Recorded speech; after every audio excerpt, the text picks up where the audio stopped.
We're scouting for a place to put our bees in like T-minus 3 days.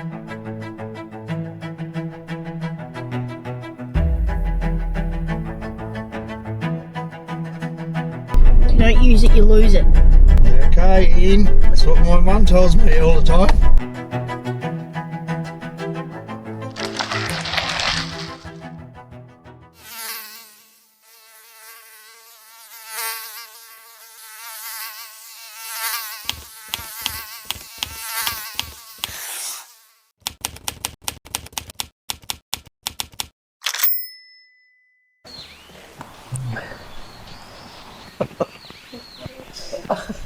Yeah, I'll click this on you just so we can hear you properly.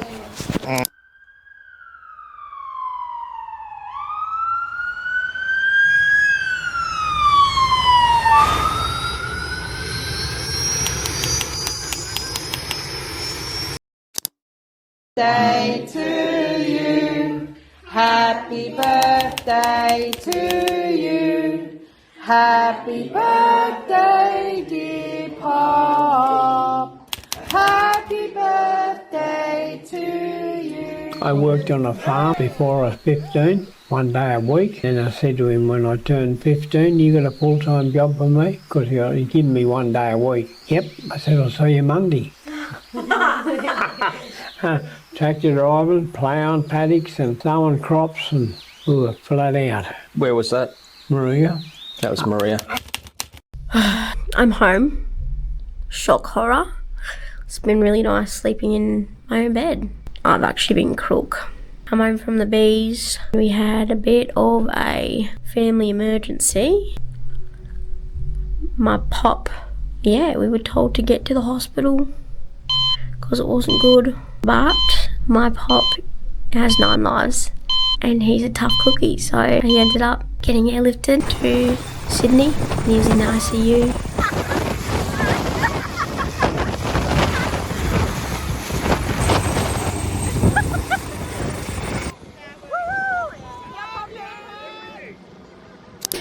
With the family rallied and pop in the air, we all crashed at Nan's before making our way to the ICU. I don't see a Xavier Croker in your contacts. Who would you like to call?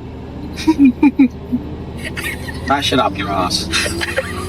You haven't told me who you are. But he's looking good. So that's a blessing. It's all happening. Doesn't stop. Keep on keeping on. We're scouting for a place to put our bees in like T-minus 3 days of almonds. It had only been just over a week since we landed our bees on the almond orchards, and we were already being contacted by the growers. We will have to get our bees off in just 3 days. This would have to be the shortest almond pollination we have ever done. The only food we've got, this in the pub. Tony, you want a muffin, Tony? Dad fella. picked out what muffin flavour he wanted. We had bigger fish to fry. We had to find a honey flow for 2,000 hives in just 3 days. This honey flow could be anywhere in the state. It was our job, find it. First things first, Scratchy, our newest recruit, had secured some new territory to look at. You got the riverside on the right, right up to the next ram. So there's a creek on this side. Yeah. We are specifically interested in finding bud. Look at the bud on it. I hope that's good bud. I'll get my binoculars. You made him walk miles at the gate. Alright, We're bugging him anyway, get some steps in, it's good. If you don't use it, you lose it. Okay, Ian. That's what my mum tells me all the time. There's a tree flowering. I might have to get out and have a look at it. Looks, there's I don't flower, know. there's flower on top of that The only thing one. that worries me is whether it's not hot enough for the black box. Well, that's why I also want to look at paddo. If we've got paddo around too, then we'll be right. A honey flow is like a buffet suddenly opening up in the bush. It's triggered by the right mix of rain, temperature, and timing. We move the bees sometimes thousands of kilometres just to catch it. This is not a simple task. Across Australia, we have approximately 900 species of eucalyptus. Each one flowers differently, requires different conditions, and produces different yields and quality of honey and pollen. Finding honey flows is a dark art, commonly kept secret within beekeeping families over generations. This is something that cannot be learnt through a book. It is learnt through time, listening to the bees, and taking risks. We aren't just chasing honey, we are chasing patterns in nature. Do you remember what year you started the bees, Dad? No. You don't? So roughly 53 years ago was when we were in Mollymook. That's kind of when you started getting into the bees. The furthest you went, pop. About 1,600 k's away. And we used to move them on them 2 old trucks, 120 horsepower truck. And we used to load it to the hilt. Like we put as big a load on it as we do on our big trucks now. We're way overloaded by miles. How long did that take you to get from here? 2 full nights, wasn't it? Yep. Full nights to get 2 into the full bees. nights to do the distance. From the calm coastal town of Ulladulla, Pop and Dad would travel 1,600 kilometres to get a honey flow all the way up in Nokatunga, Queensland. In the trucks, this was about 18 to 20 hours of travel. We'd leave here just on dark. We'd have them all loaded up over the Clyde Mountain. And that was a slow haul in 120 horsepower trucks. We probably had 8, 9 tonne, 10 tonne on their back. And we drove all the way up just past Ningen. We'd get there on daybreak. Yeah, that's right, other side of Ningen. Just past Ningen there was a little village on the main road to Burke. Coolabah. Coolabah. It was called Coolabah. And there was a gravel pit there. An old gravel pit, and that was partly a swamp. And it was filled with water, so beautiful fresh water. And we used to drag our bedrolls. Back then it was before swags. Basically that's where swag started. We just cut a big piece of canvas and we get an old foam mattress, flap it over, put your bedding in there, roll it up, put a rope around it. That was our bedroll. And we used to call them bedrolls back then, not swags. Yeah, we'd drag our swags up in the shade of a tree somewhere out there near and let the bees just fly off the truck. We left them loaded on the truck. And then, so the next stage of the trip is we'd leave the night from Coolabah and head out to Nokatunga. Yeah. And that was another all-nighter, wasn't it? Yeah, there wasn't much of the night left when you got there. So then we'd unload, and we used to hand loaded, and then we went to hive loaders. Yeah. What honey were you getting up there? Yapanya, mate, Kevin Neespan used to make a joke. If you got a slow truck, your honey will be candy before you get back to the shed. And I think he was having a dig at our old slow trucks. I definitely saw nectar at that one back there, but you're looking for that glistening. It's really hard because they've got such small flowers. Right around the edge. There you go. Glistening? Glistening in there.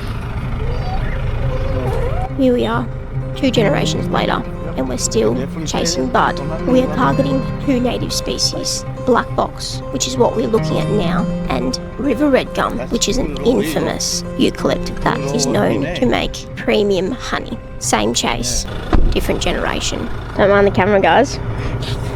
Everyone goes. As soon as I bring it out, everyone changes. So I don't bring it into the pub. You've got to do some cleaning here, but can you leave these big ones for us?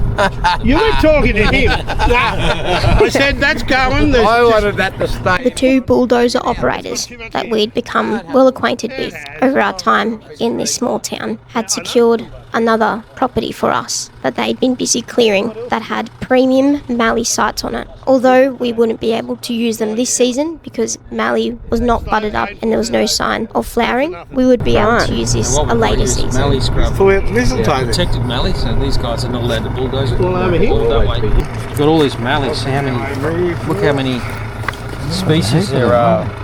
Mallee. I don't know. We took to the Bible of beekeeping. This is a sacred book that beekeepers in Southeast Australia own and rely on. We use this book to identify different plant species, their pollen and nectar production and quality, as well as flowering times.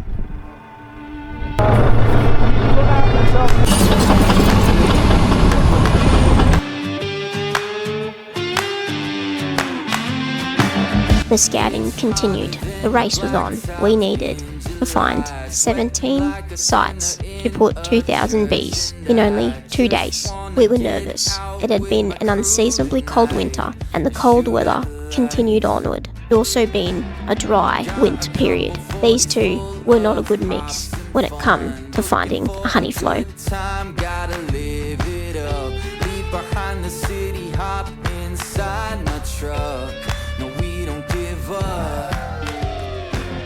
We're gonna paint the night. There's no guarantees in farming. It is a big gamble. And you'd have this wheelbarrow and used to bring them. You must have had shoulders like Arnold Schwarzenegger bringing the trolley in. We'd be extracting to all hours of the night. We were up there extracting at 12 o'clock at night. But I'd be on the uncapping machine and then Mum would be on the extractor. Mum and the girls would be on the extractor, like Trudy and Gwenda. I think Jodie got off scot-free. She was spoiled. No, I think there's photos to prove them. I think there's one that have his red and Jodie. Yeah, she's standing in the corner. My family have been chasing honey for over 100 years now, so there's no damn way we're going to stop trying now. It's Fia here. Thank you so much for watching. Make sure you like and subscribe to see more.